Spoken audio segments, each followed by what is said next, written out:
I'm doing good things today. Welcome back from break. Good to see you all.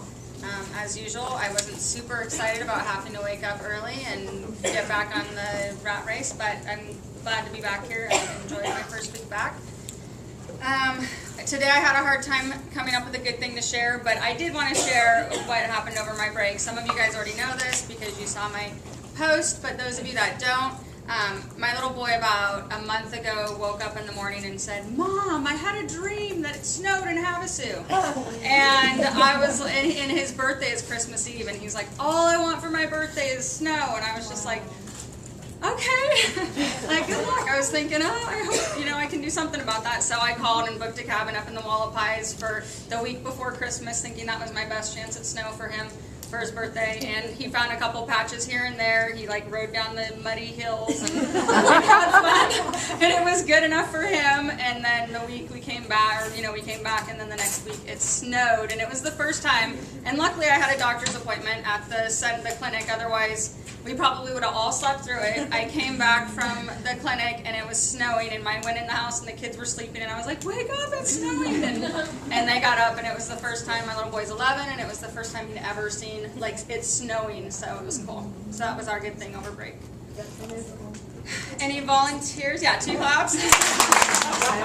Any volunteers for good things? Anybody have anything good they want to share? Anything that happened over break? Anything that happened today? Yes, Joe? I usually don't love Mondays, and I had a really rough weekend as far as I was out of town. I got back late last night, and this morning I was sitting in my car at the convenience store getting my coffee. I was kind of a little bit blue about the big Monday, and I was giving myself affirmations about, you're lucky to have a job. I was doing it out loud, and then there's a woman next to me looking at me. I was lucky to have a job. Claps for Joe. We all feel that way. Anybody else? Can I get one more good thing?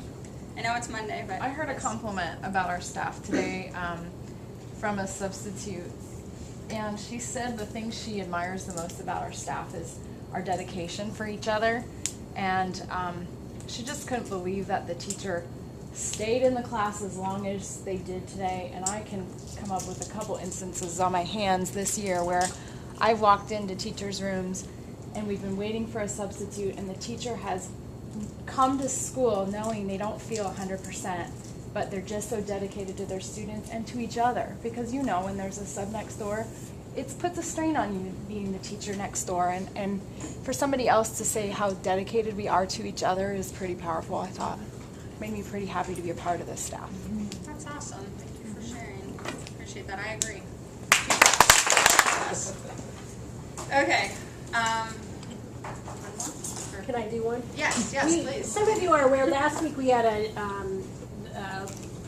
lady on campus writing a story, kind of the foundation of it is Capturing Kids' Hearts, but it's about Thunderbolt and about you all. But when we talked for a while, and then we walked upstairs.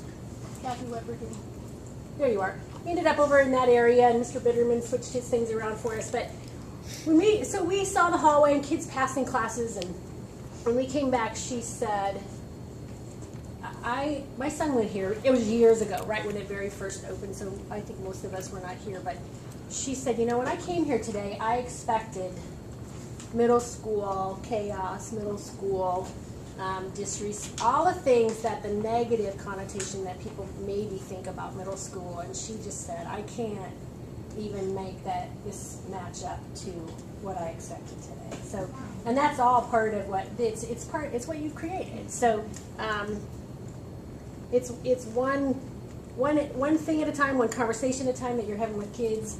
All of that to create that. So it just made me really happy, and we get to come here every day. So thank you all for that, because that's about you.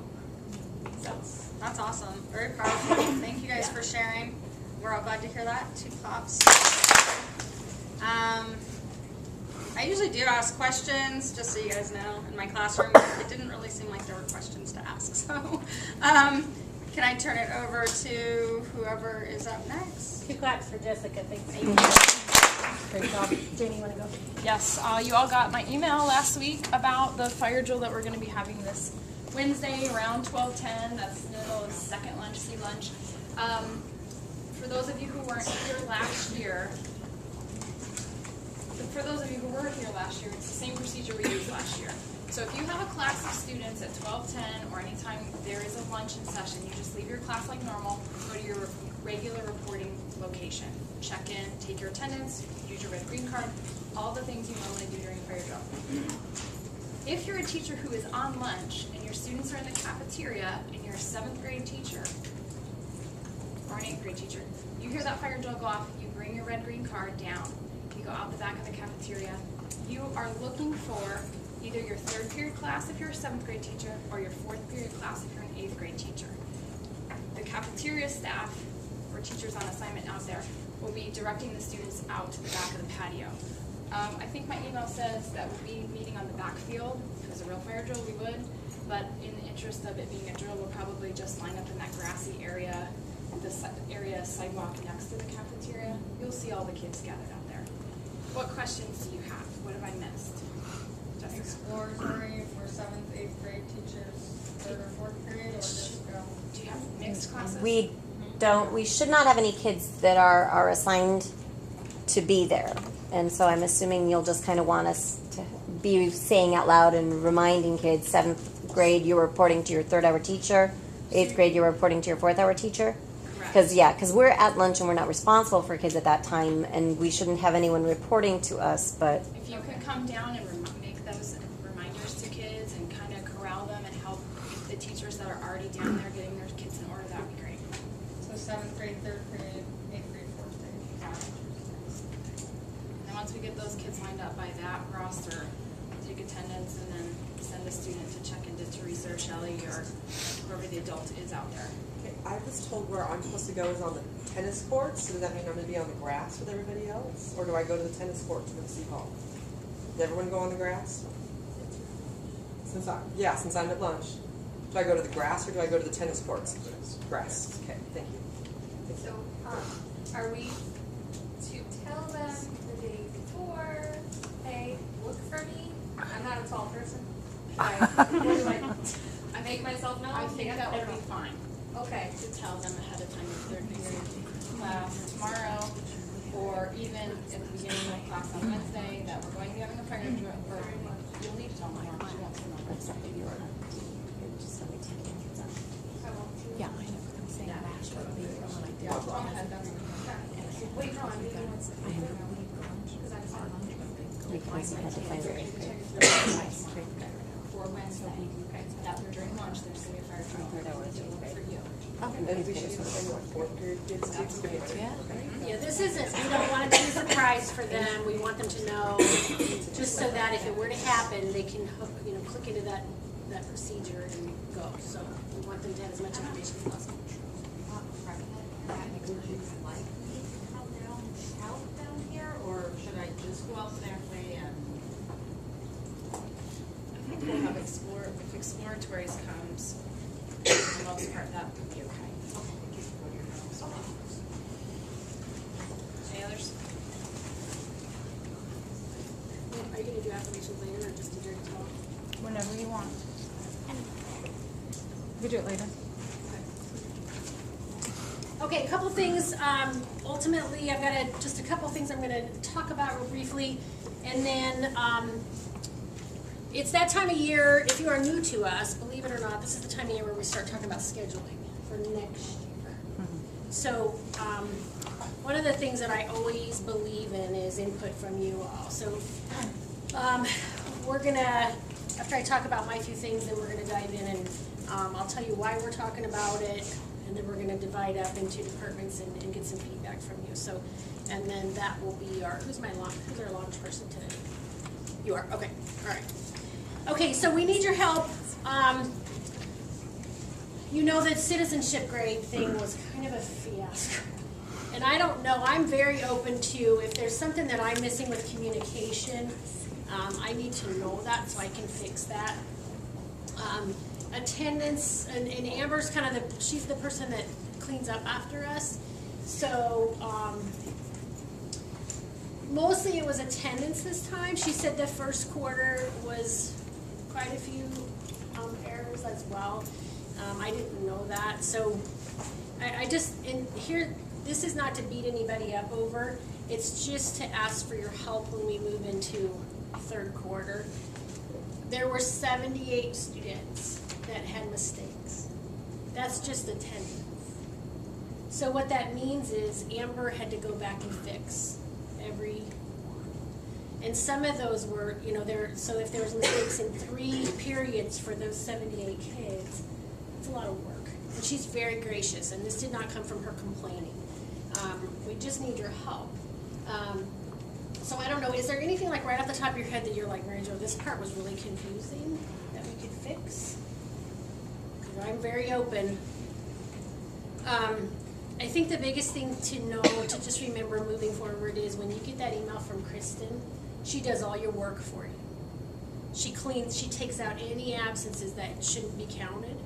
So you just have to look at that number, and that's what her email said. Number, so it's not gonna be on there if it's not over 5 or over 4, so they would not be able to get that S. That citizenship criteria is a district, it's K-12. It's board approved. So if we feel like we need to change that, then that's kind of another conversation. But, I mean, you can see, that's a lot of work. So just when we come into third quarter, the biggest thing is if you just read Kristen's email and follow it. Just follow it. I've been back and read it through myself to make sure it was pretty clear. The problem is, if Teresa didn't read it and didn't follow it, and she's the only one for Joey Smith that didn't follow it, then Joey's getting in everybody else's class and not hers. So guess how many parent contacts we have? A lot. So it's kind of the domino effect, and it's right in our handbook. So again, if there's something that we can be clearer on moving forward, I am very open to that. Yes. I have a question. Okay, so 7th grade exploratory is 4th and 5th period, and I know a lot of our students miss 5th period, or miss part of the day and just come for exploratory. So say they have 5 absences in 1 through 3, but are here for 4 and 5, so 1 through 3 would give them, okay. I just wanted to make sure that Yes. was clear. Okay, Yes, you're right. Or they could come late. yeah. But I think if you looked at Kristen's email, separated that. Well, correct? yeah, I just Yeah. wanted to make sure. You are correct. Okay. You are correct. And then if a parent calls and we say, well, then I look in our school and I say, well, that's because they've been gone 15 times from 5th period. Okay. So yes, thanks for asking that. I was just gonna ask, okay, so where did the mistake happen? Was it in attendance, or did it happen when we put in the N's and the S's? The N's and the S's. Okay, so it was looking either that we didn't look at that email, or we missed something, or? I don't really know. And you know, you guys know me. If I could tell, if this was just a Miss Clark problem, I'd go to Miss Clark. But it was pretty everywhere, you know. So I just felt like this is kind of a conversation for all of us. The one thing that I did not, and I have to completely own this, that I did not communicate, and I just need to do better, is if you're going to do it based on the behavior criteria, there should have been multiple parent contacts so that they can say, oh yeah, I got those 5 emails. Really preferably, you know, some discipline referrals to support if they get an N. Because it does knock them out of National Junior Honor Society. It knocks them out of Renaissance. The consequences of it is pretty great. So, I want you to be, as you're thinking about that moving forward, if there's something we can do to make it easier, we'll do that. One more clarifying question, I'm Sure. sorry, just on the mistakes that were made, was it only on the students that had like what she was saying, like they had 5 absences or 5 tardies in 5th period, but then no tardies in the other periods, or was it also mistakes made with students that had absences all the way across the board? Did you guys analyze that? I think it was mostly absences, not tardies. Okay. And Amber couldn't really identify, there wasn't a common thread where we could say, well, this is what people did, so this must be why. Okay. I think some of you are very gracious, and so you tend to say, well, but when it's a district approved criteria, we have to follow that. So, and here's the thing, to be honest with you, I can't promise you that all elementary people are consistent. That's just a fact. I say that with no judgment as far as our 6 elementaries.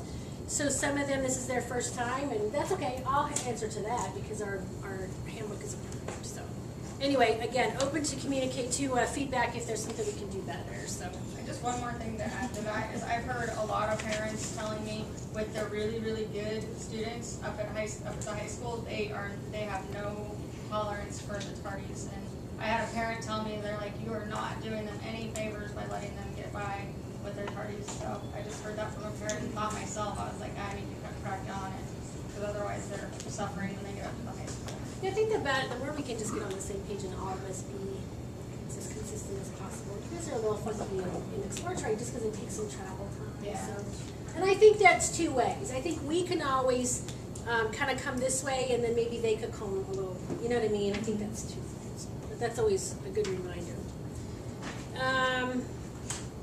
Okay, lots of rumors out there after the email that came out from Gail last week. Here's what there's so many factors, there's so many questions. Here's what I give you my word on. I would never, ever, ever, ever put this campus at risk. I wouldn't do it. So that you can, because I've heard all the rumors. So, and some of them are you're not going to have a leader next year. And I don't know if you've heard that or not, but I just promise you that. And I just can't say any more than that because there's a lot of questions, a lot of unknowns. The governing board is making decisions at this time. So, you know, I'm always upfront with you all, but I just promise you that. There's nothing that's going to happen that's going to should make anybody panic, or I just wouldn't do that.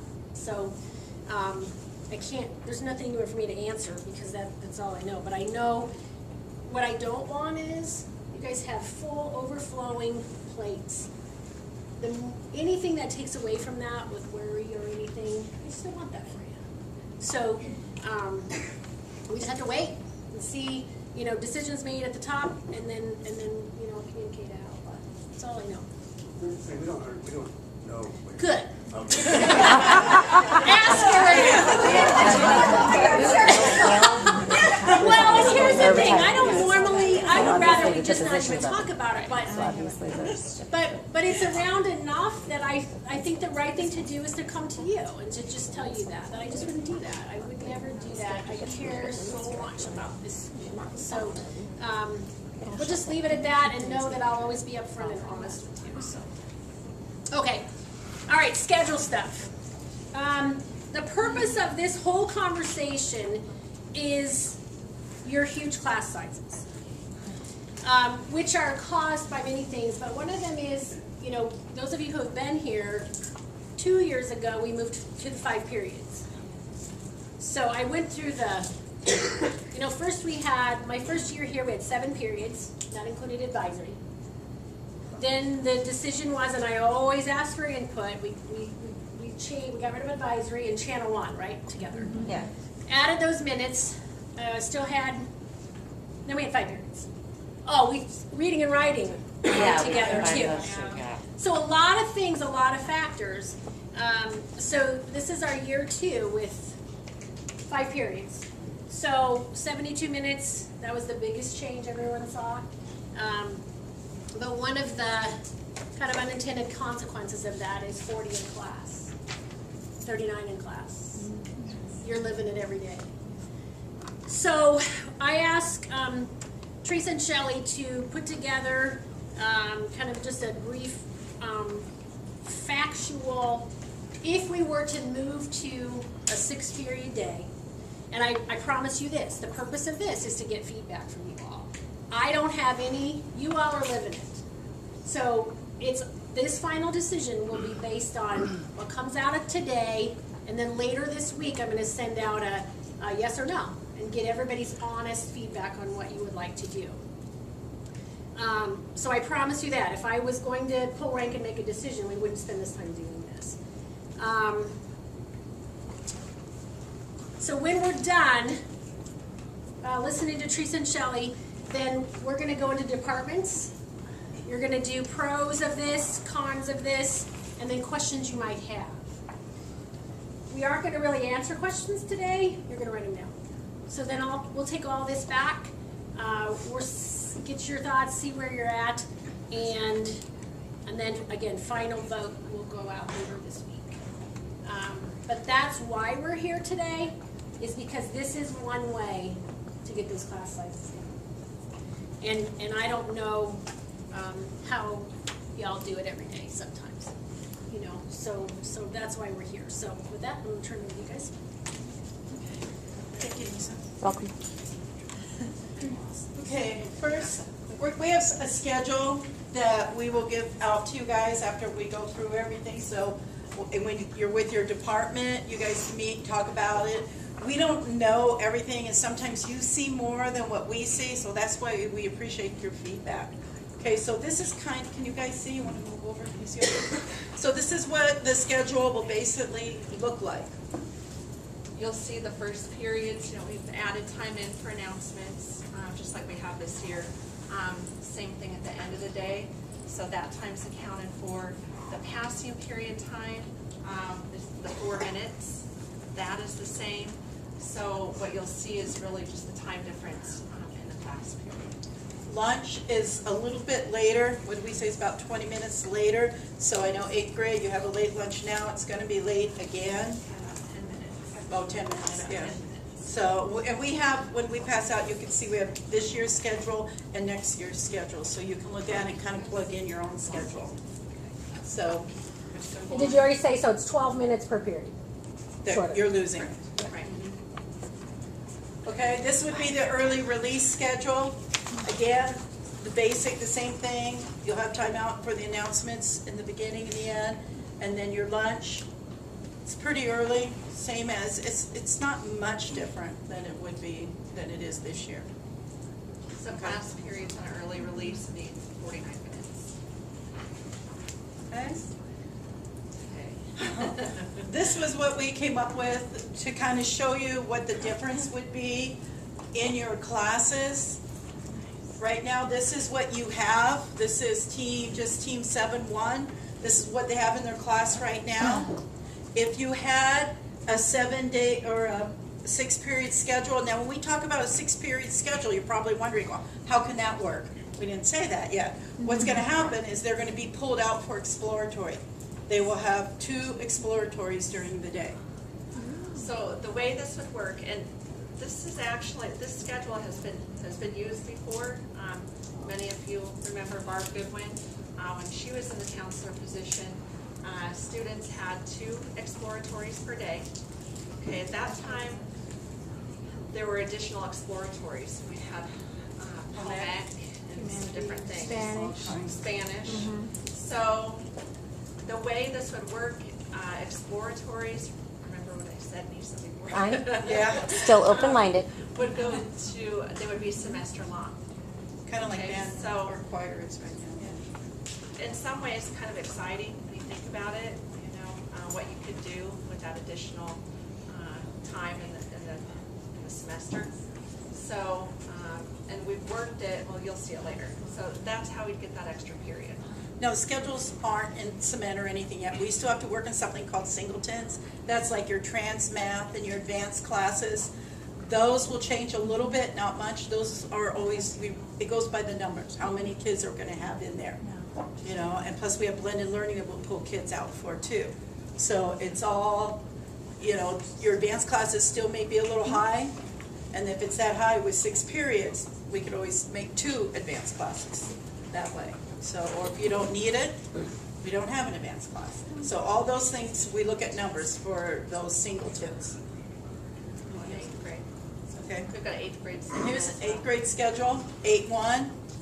If you look right there, it's a lot smaller with less time. Like we said, what is it, 12, 14 minutes, something like that? 12 minutes? So you'll see Yeah, where Jeff.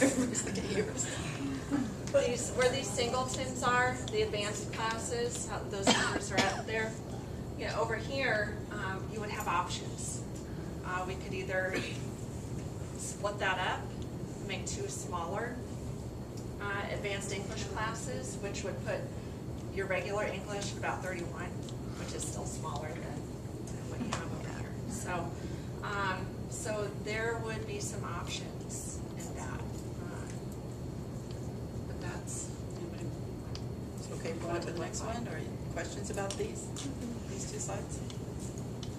Okay. These are the pros and cons we can come up with. I'm sure you guys could probably come up with a lot more. But the biggest one was the smaller class sizes, more movement for the students. You know, it's a long period for some of the kids you have in class. I can think of a few on the top of my head right now. It's a long day for them, and 72 minutes is a long period for them to be sitting. And a long day, or a long period. Yeah. Yes. Flexibility within your teams. If you have a student and you want to get them away from another student, we only have a few places and able to plug them in. With this, it gives us more classes to be able to put those kids in get them away from each other. 7th grade, I know, with 7th grade, we don't know what we're getting outside of paper, when they come up. So I know this year, we've got some doozies, 7th graders, so that would kind of help. Right now, we pull from social studies. A couple kids are pulled from science for the remedial classes like Trans Math, Expert 21, Read 180. So if they have 2 exploratories, we can pull them from one exploratory instead of one of the core classes, which would help the student.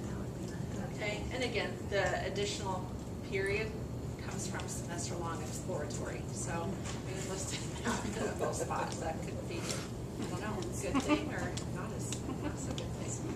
So cons, we're going to lose time. Okay, we're going to drop down to a 60-minute period. So that works out to be about, 1 class per week. For exploratory, you're going to make up some of that. So you won't really have an entire quarter of lesson plans to add. You're going to be making up some of that time. Core teachers, it's just something to consider. Later lunches, especially for 8th grade. The first 2 lunches, actually, they look like lunchtime. But that last lunch being about 10 minutes later, something to consider. So This is where we need your input for you guys to talk about too. And I think that's it. So We have the schedules. Okay, so what we're gonna give you, first of all, we're gonna take a move, so you're sitting with your department, and each group, hang on just a second.